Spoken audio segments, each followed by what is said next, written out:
Welcome to a brand new episode of Doah and Deuce Podcast. Your boy Doah, one half of the Doah and Deuce Podcast.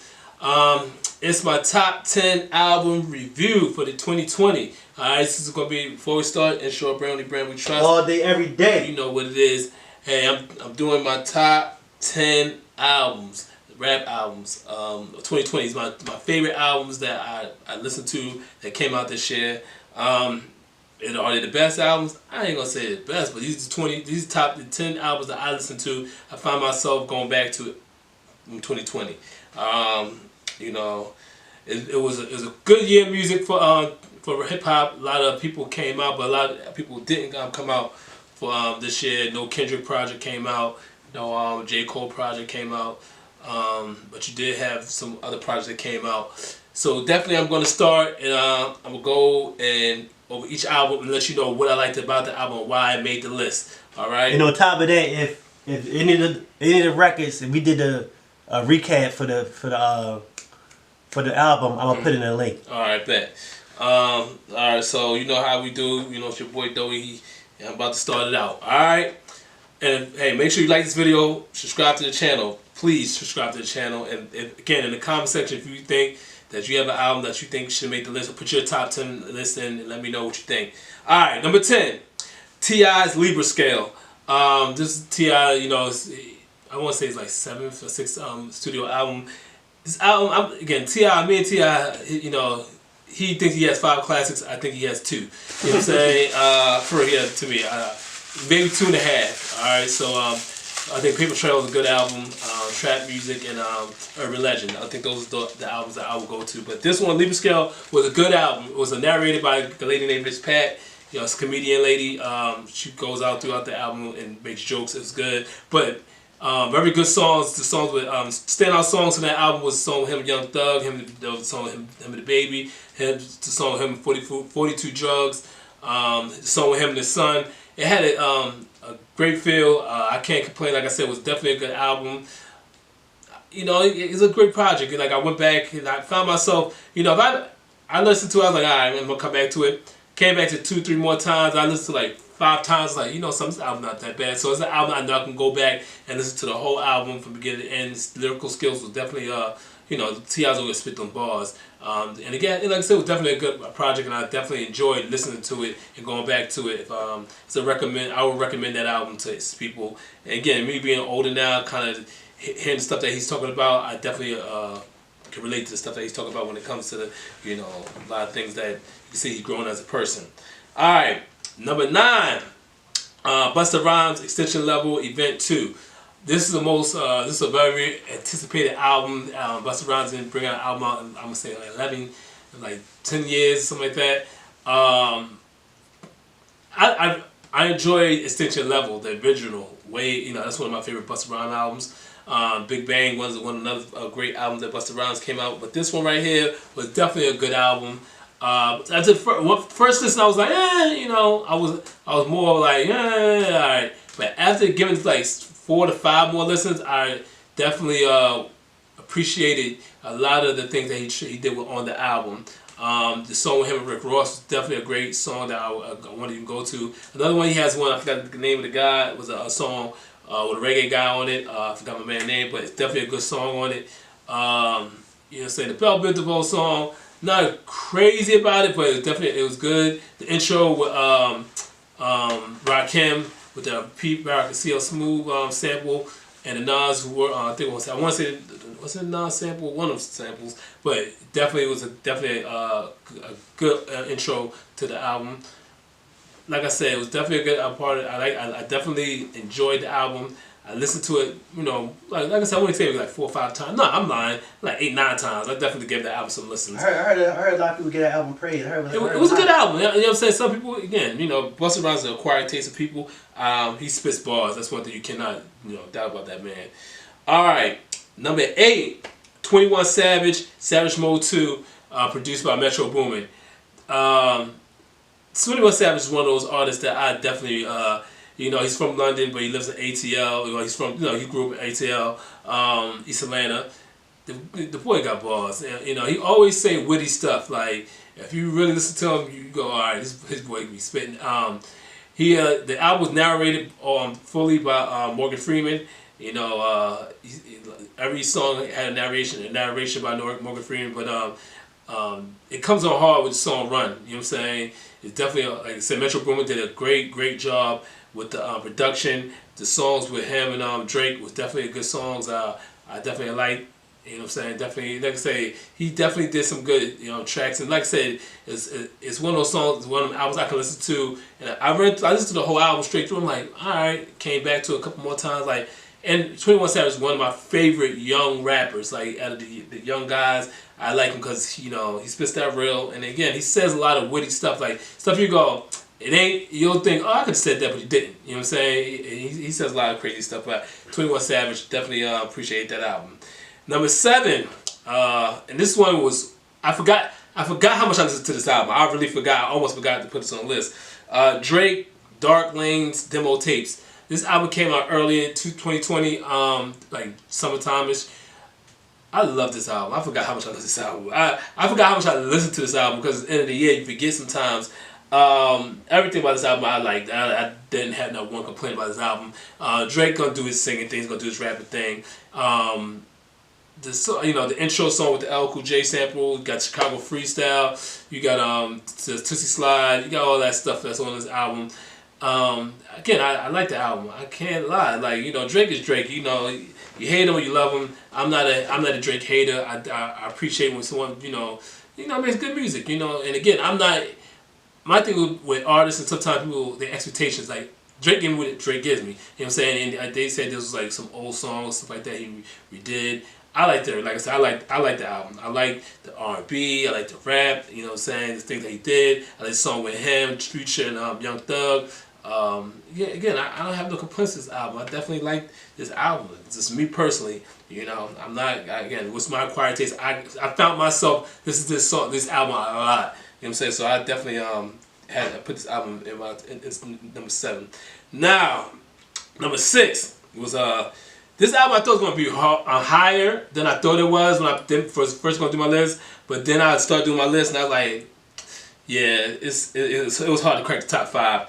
Jeezy, The Recession 2. When it first came out, I listened to this album a lot. Like, I'm talking about like one day. I think it gave this album a whole day and a half of just this album. And I was like, man, this album, I know it's going to finish my top 5. And then when I did my top 5, I was like, oh shit, it's not in the top 5. But I definitely love this album. Don't get it twisted. It's in my top 10. And I go back and listen to it a lot. It came out later in the year, so right after he did the verses. But the song Therapy, that song, I love that song. Black Wall Street with Rick Ross. Black Dollar said Black Dollar, Rick Ross. Track number 2, I'm getting off with Don Cannon production. I love that track. Jeezy spit on this album. I love listening to this album from beginning to end and have no complaints. I have no complaints, none at all with this album. So that lets you know the album's ahead of it. With how I must feel about the albums ahead of it. So this, like I said, this Jeezy album was definitely, I think one of the best Jeezy works. Like if I had to rate Jeezy albums, it's in my top 3 Jeezy albums. Besides, of course, first, Thug Motivation #1 is the best he ever did. Recession, you know what I'm saying, number 2, and then maybe this album is not 3, it's probably 4. All right. Next album, number 5, Benny the Butcher, Burden of Proof. Griselda, you already know what it is. This album snuck up on me. Like, at first when it came out, I didn't listen to it. You know what I'm saying? Like, I was like, Benny Butcher's gonna talk about drugs. I know I'm gonna get with Benny Butcher. But I forgot one key thing, and I've kind of slipped up, and like I caught on. I forgot Hit Boy produced this shit. Hit Boy did all the tracks of this album. So when I went back and listened to it, I think I listened to it like, honestly, I listened to it probably like 3 weeks ago. About 3 weeks ago. I said, oh, let me listen to this. Oh my God, I said, Lord Jesus, I'm tripping. I really said, I told myself, yo, you tripping, dog. Like, you wildin'. Hit Boy production was flawless. I like every beat. Benny spits those that I forgot how much. He's really a great rapper. You know what I'm saying? Definitely one of the hardest joints out that came out this year. Again, for it to be number 5, and it was this and the Jeezy and another one ahead of it was those are the ones that 4, 5, 6 was my hardest numbers to fit in. You know what I'm saying? Because everything else kind of the top 3 was the top 3. I knew the top 3. The top 3 was my top 3. After everything after that was kind of like, all right. So yeah, number 5 was Benny the Butcher, Burden of Proof. Now number 4. All right. This is funny because Benny the Butcher's artist is him HEEM / DJ Green Lantern. Green Lantern producer is called Long Story Short. Green Lantern. I forgot, my boy. I forgot when I used to bootleg CDs back in the day, and I had the DJ Green Lantern CDs. You forget how Green Lantern is so fire. Like he produced this whole. This is all right. I'm gonna tell you a little thing before I finish.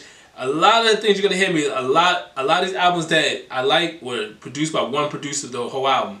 So DJ Green Lantern did his thing. Like him and Benny Butcher was like that 4 or 5 and Jeezy. Like I was like, damn, which one I'm listening to the most? And he just came out like a week ago, like a week and a half ago. It came out on a Friday. I was like, let me listen to it because they had this song called The Realest. If you like any hip hop, go listen to that song, The Realest. It's him / DJ Green Lantern. My Lord Jesus, that's the reason I went to this album. I was like, well, I like this song. Let me listen to the album. My God, it took me back to a real Ray Ghostface type of album, like a Wu-Tang album. I ain't gonna lie, that was definitely a dope ass album. But beginning to end, him and Benny with the songs they did was flawless. I'm telling you, go listen to that album. It's called Heem. They got artist named Heem HEEM / DJ Green Lantern. Long story short, go listen to that. Number 3. You know what I'm saying? It's crazy because I did not pay this rapper too much mind when he's alive. Pop Smoke, Shoot for the Stars. I listened to this album the whole summer. Like, look, when 50 dropped this album, I listened to this album every day, all day when I was in the car. I like this. I love this album from beginning to end. I have no complaints about this album. 50 did a damn great job with this album. Definitely one of the greatest albums that came out this year, hands down, easily a great album. The diversity, all the young artists that jumped on it. Quavo had a band songs on it. The Little Baby was on it. One of my favorite songs was Sean Puff Daddy's son, Sean Combs. I think June. I don't know the whole name. Definitely a great album, man. I ain't gonna lie. Pop Smoke definitely did his thing. Got It On Me, one of my favorite songs. You know what I'm saying? Yo, that shit right there. Yo, have mercy on me, have mercy on my soul. Yo, I ain't gonna lie. Pop Smoke definitely did the shit to the album. Then he had the extended version, which that was good, but there was nothing like the original album. I listened to that thing like I swear I listened to the album like almost every day for like a whole month straight. Definitely one of the best albums that came out this year. All right, number 2. 1 and 2 was kind of like, all right, it was hard for a couple seconds. Then I thought, nah, it ain't that hard. 2, Nas, King's Disease, produced by Hit Boy. I was like, this album going to win a Grammy. Nas, great comeback. Hit Boy, Lord Jesus. That's why I said Hit Boy Producer of the Year, hands down. The beat selection, it's like he told Nas, I got this. You know what I'm saying? Let me pick these beats for you. Car 85, you know what I'm saying? My God, with Charlie Wilson, that shit is fire. The intro, everything about that album is fire. Like the song with the Firm, you know what I'm saying? Everything about that album I love. Even with the song with A$AP Ferg and Feeble Fire, it's definitely everything. That album was everything that I needed. Now, we rate them against all Nas albums. You know, my favorite was It Was Written. You got Illmatic, Nostradamus. You got this album. Nas, this piece of work was so amazing. This album was the album that Kanye was supposed to deliver for Nas. This was Hit Boy did his damn thing. You know, Hit Boy. I tell anybody, listen to that album. You tell me it was those beats phony. Like, hell no, them beats was the shit. Like that production was ill. All right, number one. The best album that I heard this year, my favorite album, the album I listened to, my go-to album of 2020 is Conway the Machine from Griselda, From a King to a God. Lord Jesus. Oh my God. When I say, my man Miz, he's a big Griselda guy. He loves all the Griselda. All the dudes on Facebook, I know, John, all of them, they love some Griselda. They love them Griselda, all right? I'm not the biggest Griselda guy. I'm like, oh, I'm a Griselda guy. But I like rap. You know what I'm saying? I love hip hop. I love good beats. I love good rhymes. I love all that. When I heard this album, I swear to God, I was like, I remember my man was like, yo, you gotta listen to it. That's all he listened to. I'm like, alright, you know what I'm saying? Like, let me stop frustrating myself and go listen to this damn album because I forgot what album I told him to listen to. He listened. I told him to listen to the album. He told me to listen to the album. Lord Jesus, I listened to that shit one time through. I was like, oh yeah, one time through. I went back to Facebook and praised that album, and that whole thread went crazy. I had like 80 comments on it. You know what I'm saying? Look, this album hands down the best album of 2020. It was like I thought King Disease was gonna be the best album I heard this year. My favorite album was this right here. It was like Alabama. You know what I'm saying? It was like peak Duke. You know what I'm saying? Or peak Kentucky basketball. You know what I'm saying? Like it was one of those that this is right here.